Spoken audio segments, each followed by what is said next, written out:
नमस्कार बंधुरा आमी चंदन। आपनी की कोनो छोटो व्यवसा चालाচ্ছেন?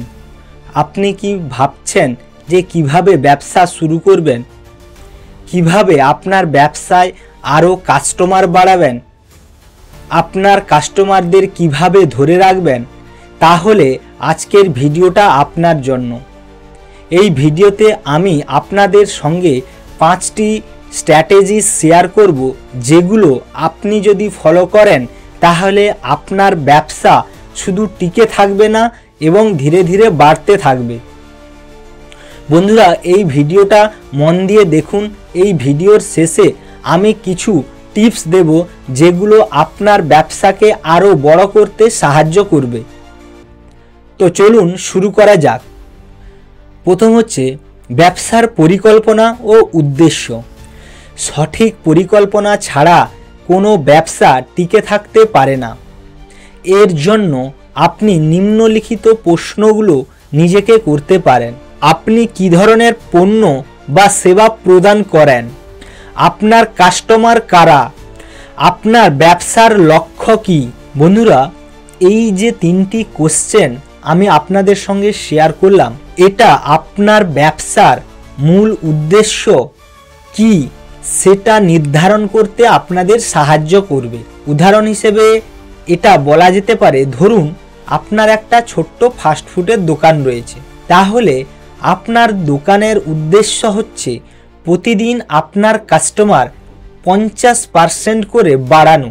দ্বিতীয়ত, আগামী 1 বছরের মধ্যে আরও একটা আউটলেট খোলা। এভাবে আপনি আপনার ব্যবসার উদ্দেশ্য স্থির করতে পারেন। কারণ একটা ব্যবসা শুরু করার পর তার যদি কোনো উদ্দেশ্য না থাকে তাহলে সেটা গতানুগতিক আর 5টা ব্যবসার মতো একই হয়ে যায়। তাদের কোনো ইচ্ছা বা প্রচেষ্টা থাকে না যে এই ব্যবসাকে আরও কিভাবে বড় করা যায়, আরও কিভাবে এর শাখা খোলা যায় এই ব্যাপারে। তাই আপনার ব্যবসার উদ্দেশ্য যেন পরিষ্কার থাকে। বন্ধুরা ব্যবসার জন্য পরিকল্পনা করুন স্মার্ট নিয়মে। এখানে স্মার্ট ওয়ার্ডের প্রত্যেকটা লেটারের একটা করে আলাদা মিনিং রয়েছে, তা আমি আপনাদের বোঝানোর চেষ্টা করব। এস ফর স্পেসিফিক, অর্থাৎ আপনি যে ব্যবসা করবেন সেটা যেন স্পেসিফিক কোনো কিছুর উপর হয়। এই নয় আপনি একটা ব্যবসা শুরু করে কিছুদিনের পর আপনার মনে হলো তার সঙ্গে আরও একটা জিনিস বিক্রি, এইভাবে করে আপনি আপনার স্পেসিফিক ব্যবসা থেকে ডাইভার্টেড হয়ে যান, যার ফলে আপনার যে মূল ব্যবসা তার কোয়ালিটি পরিবর্তন আসে এবং ধীরে ধীরে কাস্টমার কমে যেতে থাকে। তাই আপনার ব্যবসাকে স্পেসিফিক করুন। এরপর আসছি এম ফর মেজারেবল, অর্থাৎ আপনি আপনার ব্যবসার জন্য যে লক্ষ্য বা গোল সেট করেছেন সেটা যেন মেজার করা যায়। অর্থাৎ এরকম নয় যে আপনি আগামী 1 বছরে এই ব্যবসা থেকে অনেক টাকার মালিক হবেন, এভাবে করলে হবে না। আপনাকে মেজারেবল কথার অর্থ হচ্ছে পরিমাপ করতে পারবেন সেরকম কিছু, যে আগামী 1 বছরের মধ্যে আমার ব্যবসার টার্নওভার এখন যে পরিমাণ রয়েছে তার থেকে দ্বিগুণ করব।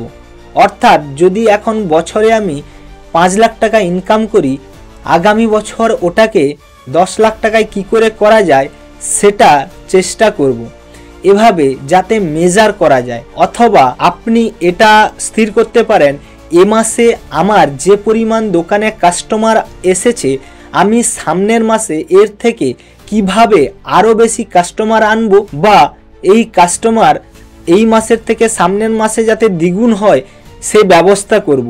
এভাবে আপনি যদি স্পেসিফিক গোল সেট করেন সেক্ষেত্রে আপনার পরিমাপ করতে খুবই সুবিধে হবে। এ ফর অ্যাচিভেবল, অর্থাৎ আপনি আপনার ব্যবসার জন্য এমন কিছু গোল ডিসাইড করেছেন যেটা বাস্তবে সম্ভব নয়। অর্থাৎ আপনি দেখছেন এই মাসে আপনার দোকানে দেখা গেল 100 জন কাস্টমার এসেছে, আপনি মনে মনে ভাবলেন যে আগামী মাসে আমি 1000 জন কাস্টমার আনব। এটা কিন্তু বাস্তবে পসিবল নয়। 100 জনের থেকে 200 জন 300 জন এটা পসিবল সামনের মাসে। কিন্তু আপনি যদি সামনের মাসে বলেন 1000 জন কাস্টমার আনবো, তাহলে তা কখনোই সম্ভব হবে না, যেটা কখনোই অ্যাচিভেবল নয়। তাই আপনি আপনার লক্ষ্য বা গোলগুলোকে যাতে অ্যাচিভ করার যোগ্য অর্থাৎ বাস্তবসম্মত হয় সেদিকে আপনাকে খেয়াল রাখতে হবে। আর ফর রেলিভেন্ট অর্থাৎ ব্যবসা সম্পর্কিত কোনো কিছু কাজ করুন। যেরকম আপনি ধরো বিরিয়ানির দোকান করেছেন, আপনি সেই বিরিয়ানি রিলেটেড আরও কি রেসিপি তৈরি করা যায় সেদিকে খেয়াল করুন। আপনি সেটা না করে যদি বলেন না আমি বিরিয়ানির সঙ্গে চাউমিনও করব, মোগলাইও করব, সব রকমের জিনিস করব, সেক্ষেত্রে কিন্তু সেটা রেলিভেন্ট হলো না।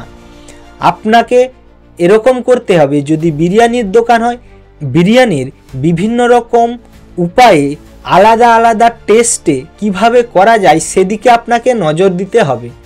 মূল ব্যবসা যেহেতু আপনার বিরিয়ানি, তাই তাতে ফোকাস থাকতে হবে এবং তার রিলেটিভ আপনি কোনো কিছু অফার করতে পারেন, কিন্তু সেটাকে ছাড়িয়ে অন্য কিছু করা সেটা যুক্তিযুক্ত হবে না। অর্থাৎ বিরিয়ানির সঙ্গে আপনি একটা কোল্ড ড্রিঙ্কস অফার করতে পারেন কিংবা একটা জল অফার করতে পারেন, কিন্তু আপনি যদি সে জায়গায় অন্য কিছু করেন তাহলে সেটা আপনার ব্যবসার রিলেটিভ ততটা থাকলো না। তাই সে জিনিসটাও আমাদের মাথায় রাখতে হবে। এরপর হচ্ছে টি ফর টাইম বাউন্ড, অর্থাৎ আপনি যদি নিজের ব্যবসার প্রতি টাইম বাউন্ড না করেন, অর্থাৎ টাইম বেঁধে না দেন, তাহলে আপনার ব্যবসা কিন্তু সহজে গ্রো হবে না। এর জন্য আপনাকে টাইম বেঁধে দিতে হবে, অর্থাৎ আগামী 1 বছরের মধ্যে আমি আমার ব্যবসাকে দ্বিগুণ লাভে নিয়ে যাব। এভাবে যদি আপনি স্পেসিফিক টাইম দিয়ে দেন, তাহলে সেক্ষেত্রে আপনি আপনার মাথা লাগাবেন কিভাবে আপনার ব্যবসাকে ওই জায়গায় নিয়ে যাওয়া হয়। আর আপনার যদি কোনো টাইম বাউন্ড না থাকে, তাহলে আপনি কখনোই আপনার ব্যবসাকে ওই জায়গায় নিয়ে যেতে পারবেন না। কারণ আপনি মনে মনে এটা ভাববেন যে আমার কাছে অনেক সময় আছে আর ব্যবসা ধীরে ধীরে বড় হয়ে যাবে। ঠিক যেভাবে পরীক্ষার আগের মুহূর্ত এলে আমরা অনেক বেশি পড়া শুরু করে দিই, ঠিক তেমনিভাবে আমাদের কাছে যদি কোনো কিছু টাইম টেবিল থাকে এবং সেই টাইম টেবিলের মধ্যে আমাকে ওই জিনিসটা অ্যাচিভ করতে হবে, সেক্ষেত্রে আমাদের মাইন্ড অনেক দ্রুত এবং ভালো কাজ করে। তাই এই জিনিসটা আপনাকে মাথায় রাখতে হবে। আর আপনি যদি এই স্মার্ট নিয়মে আপনার ব্যবসার জন্য পরিকল্পনা করেন, তাহলে আশা করি আপনার ব্যবসাটা বর্তমানের তুলনায় অনেক বেশি লাভজনক এবং বড় হতে পারবে। বন্ধুরা, এবার হচ্ছে কাস্টমার আকৃষ্ট করার কৌশল। একটা ব্যবসার সফলতার মূল চাবিকাঠি হলো সেখানে কাস্টমার আনা এবং কাস্টমারদের সন্তুষ্ট করা। কেবলমাত্র অনেক কাস্টমার আমি আমার ব্যবসার জন্য আনলাম কিন্তু তাদের সন্তুষ্ট করতে পারলাম না, সেক্ষেত্রে কিন্তু আমার ব্যবসা বেশি দিন সাস্টেন করবে না।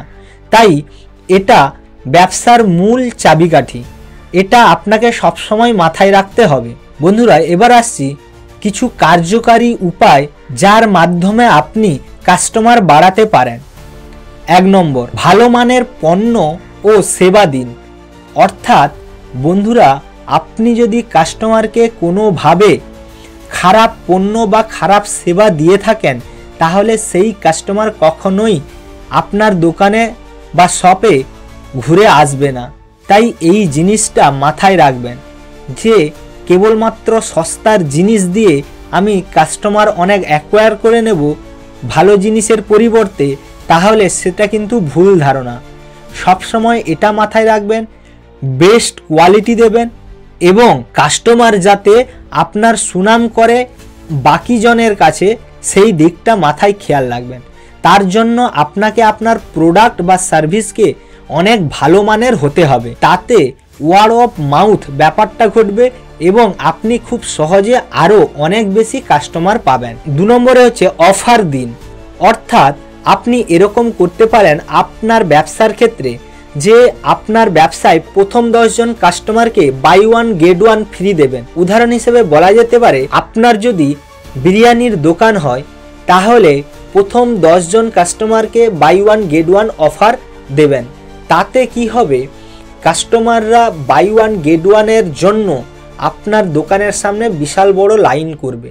তার কারণ তারা জানে যদি আগে আমরা না যাই, প্রথম 10 জনের ক্ষেত্রে অফারটা থাকছে, তাহলে সেই 10 জন পেয়ে যাবে, আমরা পাবো না। তাই তারা চেষ্টা করবে আগের থেকে এসে দোকানের সামনে লাইন দিতে।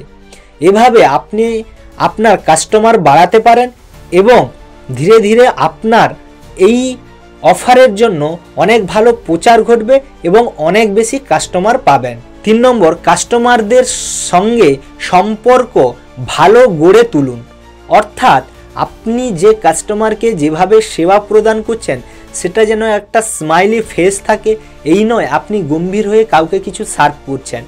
আপনার মুখে যেন সবসময় স্মাইল থাকে এবং কাস্টমারদের কাছ থেকে এইভাবে ফিডব্যাক নিতে পারেন যে স্যার আপনি যে খাবারটা আমাদের রেস্টুরেন্টে খেয়েছেন তার উপর আপনি মতামত জানাতে পারেন যে এটা আপনার কেমন লেগেছে। এভাবে আপনি ফিডব্যাক নিতে পারেন। তাছাড়া আরও ওনাদের সাজেস্ট করার জন্য বলতে পারেন যে স্যার আমরা কিভাবে আমাদের সেবাটাকে আরও ভালো করতে পারি, সে বিষয়ে যদি কিছু মতামত জানান তাহলে আমরা নেক্সট টাইম সেটাকে করার চেষ্টা করব। এভাবে আপনি যদি কাস্টমারের সঙ্গে বন্ধুত্বপূর্ণ আচরণ এবং ভালো ব্যবহার করেন তাহলে সেই কাস্টমার কিন্তু আপনার রেস্টুরেন্টে বারবার আসবে। তাই এটা মাথায় রাখবেন যে কাস্টমারের সঙ্গে কিভাবে ভালো সম্পর্ক গড়ে তোলা যায়। যদি আপনার এমপ্লয়িরা থাকে তাদের ক্ষেত্রেও এই বিষয়টা তারা মাথায় রাখে, সে ব্যাপারটা কিন্তু আপনাকে খেয়াল করতে হবে। 4 নম্বর, অনলাইনে উপস্থিত থাকুন। বন্ধুরা, আফটার কোভিডের পর বেশিরভাগ ব্যবসায়ী আমাদের অনলাইনে চলে এসছে, তাই আপনাকেও অনলাইনে আসতে হবে। এই নয় আপনি একটা ব্যবসাকে কেবলমাত্র অফলাইনে করছেন, তা করলে কিন্তু চলবে না। আপনার ব্যবসাকে অনলাইনে আনতে হবে। এর জন্য ফেসবুক পেজ, হোয়াটসঅ্যাপ পেজ এবং ইনস্টাগ্রাম পেজ, ইউটিউব চ্যানেল, ব্যবসার জন্য প্রত্যেকটা সোশ্যাল মিডিয়াতে আপনাকে অ্যাক্টিভ থাকতে হবে। এর মাধ্যমে আপনি কাস্টমারদের কাছে খুব সহজে পৌঁছাতে পারবেন এবং কাস্টমার আপনাকে অনেক বেশি মনে রাখবে। এভাবে ধীরে ধীরে করে আপনি আরও অনেক বেশি কাস্টমার আপনার শপের জন্য অ্যাকোয়ার করতে পারবেন। উদাহরণ হিসেবে আপনার যদি একটা চায়ের দোকান হয় তাহলে আপনি কি করবেন যে যখন অফিস আওয়ার থাকে সেই সময় এক্সক্লুসিভ যারা অফিস যাত্রী তাদের জন্য বিশেষ করে ডিসকাউন্ট থাকবে। এক্ষেত্রে যারা অফিস যাত্রী তারা আপনার দোকানে আসবে এবং আপনার চা এবং আরও অন্যান্য জিনিস কিন্তু গ্রহণ করবে, কারণ তারা জানে এই সময় যদি আমি চা খেতে যাই তাহলে আমি একটা বিশেষ ছাড় পাবো। সেই আশায় তারা আপনার দোকানে আসবে এবং বারবার আপনার দোকানে আসার চেষ্টা করবে। তাছাড়া আপনি এভাবেও করতে পারেন যে এক কাপ আগামী যদি একটানা 10 দিন উনি চা খান তাহলে 1 কাপ চা ফ্রি পাবেন 11 দিনের মাথায়। এভাবে আপনি রয়্যালটি প্রোগ্রাম চালু করতে পারেন এবং সেই সব কাস্টমারকে কিভাবে দীর্ঘ সময় ধরে রাখা যায় তার পরিকল্পনা করতে পারেন। এবার আসছি বন্ধুরা মার্কেটিং ও প্রচার। আপনার ব্যবসার জন্য এটা খুবই গুরুত্বপূর্ণ যে মার্কেটিং বা প্রচারের দরকার আছে। আপনি কেবলমাত্র ভালো পণ্য বা সেবা দিচ্ছেন এটাই যথেষ্ট নয়। আপনার ভালো পণ্য বা সেবা যদি লোক জানতেই না পারে তাহলে আপনার কাস্টমার কি করে আপনার কাছে পৌঁছাবে। এর জন্য আপনাকে মার্কেটিং করতে হবে। মার্কেটিং সাধারণত দুভাবে করতে পারেন, একটা হচ্ছে অফলাইন মার্কেটিং আর একটা হচ্ছে অনলাইন মার্কেটিং। অফলাইন মার্কেটিংয়ের ক্ষেত্রে আপনি লিফলেট বিলি করতে পারেন, পোস্টার, ব্যানার, বড় বড় হোর্ডিং এইগুলো জনবহুল এলাকায় লাগাতে পারেন। তাছাড়া আশেপাশের দোকানগুলোর সঙ্গে পার্টনারশিপ করতে পারেন যে আপনার দোকানে যদি কোনো কাস্টমার এ ধরনের কিছু সার্ভিস চায় তাহলে আপনি আমাকে রেফার করবেন। এভাবে করে আপনি আশেপাশের দোকানের নেটওয়ার্কিং করতে পারেন, তাতে অফলাইনে আপনি আরও অনেক বেশি কাস্টমার পাবেন। উদাহরণ হিসেবে বলা যেতে পারে আপনার যদি মোবাইল রিপেয়ারের শপ হয় তাহলে আপনি এক কাজ করতে পারেন, লিফলেটের জন্য জনবহুল এলাকা কিংবা বড় বড় ইঞ্জিনিয়ারিং কলেজ বা অন্যান্য কলেজে গিয়ে এই লিফলেটগুলো ছড়িয়ে দেওয়ার ব্যবস্থা করুন। কারণ এতে প্রচুর স্টুডেন্ট থাকে, এরা কম বেশি মোবাইল সবাই ব্যবহার করে। যদি এরা একটা ভালো অফার এবং ভালো দোকানের খোঁজ পায় তাহলে অবশ্যই তারা কাজের জন্য আসবে। এভাবে স্পেসিফিক একটা জায়গা নির্ধারণ করুন এবং সেখানে লিফলেটগুলো ছড়িয়ে দিন। এভাবে করে অফলাইনে আপনি কাস্টমার অ্যাকোয়ার করতে পারেন। এবার আসছি অনলাইনের জন্য আপনার বিজনেসের ক্ষেত্রে সমস্ত সোশ্যাল মিডিয়া সাইটে একটা করে পেজ তৈরি করুন। এই পেজে প্রতিদিন আপনি অ্যাক্টিভ থাকার জন্য প্রতিদিন আপনাকে পোস্ট করতে হবে। যেমন গুগল মাই বিজনেসে আপনি পোস্ট করতে পারেন, ফেসবুকে পেজ ক্রিয়েট করে সেখানে পোস্ট করতে পারেন। আর এখানে বিশেষ দ্রষ্টব্য যে আমরা এই ধরনের পোস্টে আপনাদের ব্যবসায় সাহায্য করতে পারি। যদি আপনারা আমাদের এই ধরনের সার্ভিস নিতে চান তাহলে ডেসক্রিপশানে লিঙ্ক রয়েছে, আপনারা সেই লিঙ্কে ক্লিক করে আমাদের সার্ভিস নিতে পারেন। তাছাড়া কমেন্টে জানাতে পারেন আপনার কী ধরনের সার্ভিসের প্রয়োজন আছে, আমরা চেষ্টা করব সেই ধরনের সার্ভিস প্রোভাইড করতে। তো বন্ধুরা এবার ফিরে আসছে আবার ভিডিওতে। 2 নম্বরে হচ্ছে আপনারা ফেসবুক অ্যাড চালান। এই অ্যাড 50 টাকা থেকে শুরু করে 100 টাকার মধ্যে আপনি অ্যাড চালান এবং ধীরে ধীরে এই টাকার পরিমাণটা আপনি বাড়াতে পারেন। এভাবে করে আপনি আপনার ব্যবসাকে সমস্ত কাস্টমারের কাছে পৌঁছে দিতে পারবেন। 3 নম্বরে হচ্ছে কাস্টমার রিভিউ সংগ্রহ করা। গুগল মাই বিজনেসে কাস্টমারদের রিভিউ নিন, ফেসবুক পেজে গিয়ে কাস্টমারদের রিভিউ নিন এবং তাদের রিকোয়েস্ট করুন তারা যেন এই রিভিউটা খেয়াল করে দেয়।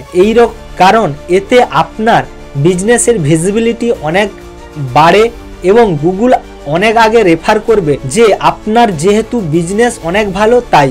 তাছাড়া গুগল অ্যাড, ফেসবুক অ্যাড এগুলো তো রয়েইছে। এই সবগুলো ব্যবহার করে আপনি আপনার ব্যবসাকে আপনার যে কাস্টমার রয়েছে তার কাছে পৌঁছে দিতে পারেন। উদাহরণ হিসেবে আপনার যদি একটা মোবাইল রিপেয়ারিংয়ের শপ হয়, আপনি ফেসবুক পেজ, গুগল মাই বিজনেসে এগুলো ফ্রিতে অ্যাড দিতে পারেন। আর আপনাদের বলেছি এই ধরনের অ্যাড তৈরি করতে আমরা সাহায্য করি, চাইলে আপনারা আমাদের সঙ্গে যোগাযোগ করতে পারেন। বন্ধুরা এবার আসছি কাস্টমার ধরে রাখার কৌশল। প্রথম যে পয়েন্টটা বলবো সেটা হচ্ছে ভালো কাস্টমার সার্ভিস প্রদান করুন। বর্তমান যুগে প্রতিটা কাস্টমারের কাছে কিন্তু টাইম খুব কম, তাই আপনাকে দ্রুত সেবা প্রদান করতে হবে। যতটা সম্ভব আপনার কাজ কমপ্লিট করে কাস্টমারকে স্যাটিসফাই করতে হবে, কারণ আমাদের হাতে সময় খুব লিমিটেড, আমরা সব সময়ের জন্য খুবই ব্যস্ত। তাই এটা মাথায় রাখবেন যে কাস্টমারকে কিভাবে দ্রুত সার্ভিস দেওয়া যেতে পারে। এটা খুবই একটা গুরুত্বপূর্ণ জিনিস, কারণ বেশিরভাগ কাস্টমার দেখবেন আপনার যদি কোনো রিপেয়ার শপ থাকে তাহলে সে আগে বলবে এর জন্য কত টাইম লাগবে। আপনি চেষ্টা করুন যতটা সম্ভব তাড়াতাড়ি সেই সার্ভিস প্রোভাইড করার, তাতে ওই কাস্টমার খুশি হবে এবং সে চেষ্টা করবে বারবার আপনার কাছে আসার। কাস্টমারদের সঙ্গে বন্ধুত্বপূর্ণ আচরণ করুন, অর্থাৎ আপনার দোকানে যখন কোনো কাস্টমার আসে তাকে জল অফার করুন, তার সঙ্গে কথা বলার চেষ্টা করুন যে তার কিভাবে এই প্রবলেম শুরু হয়েছে এবং এটাকে সলভ কিভাবে করা যেতে পারে। এভাবে তার সঙ্গে আপনি বিভিন্ন ধরনের কথা বলতে পারেন অ্যাজ এ ফ্রেন্ড হিসেবে। যত আপনি ফ্রেন্ডলি হয়ে কাস্টমারের সঙ্গে মিশতে পারবেন কাস্টমার তত বেশি খুশি হবে এবং আপনার স্বভাবের জন্য সন্তুষ্টি বোধ করবে এবং আপনার কাছে বারবার আসার চেষ্টা করবে। 3 নম্বর ফলো আপ করুন, অর্থাৎ কাস্টমারের যদি পসিবল হয় ডেট অফ বার্থ নিন, তাকে জন্মদিনে উইশ করুন, বিশেষ কোনো দিনে আপনি তাকে হোয়াটসঅ্যাপে মেসেজ করুন এবং এভাবে কাস্টমারদের ফলো আপ করুন। বা আপনার দোকানে বিশেষ কোনো অফার রয়েছে আপনি সেটা হোয়াটসঅ্যাপের মাধ্যমে জানাতে পারেন যে আমাদের কাছে বিশেষ অফার রয়েছে, আপনি চাইলে আপনার প্রয়োজন থাকলে আপনি এই জিনিসটি এই সময় নিতে পারেন। 2 নম্বর লয়্যালটি প্রোগ্রাম চালু করুন। প্রতিদিন কিছু না কিছু ডিসকাউন্ট রাখুন প্রত্যেকটা কাস্টমারের জন্য, এতে কাস্টমার খুব বেশি খুশি হয়।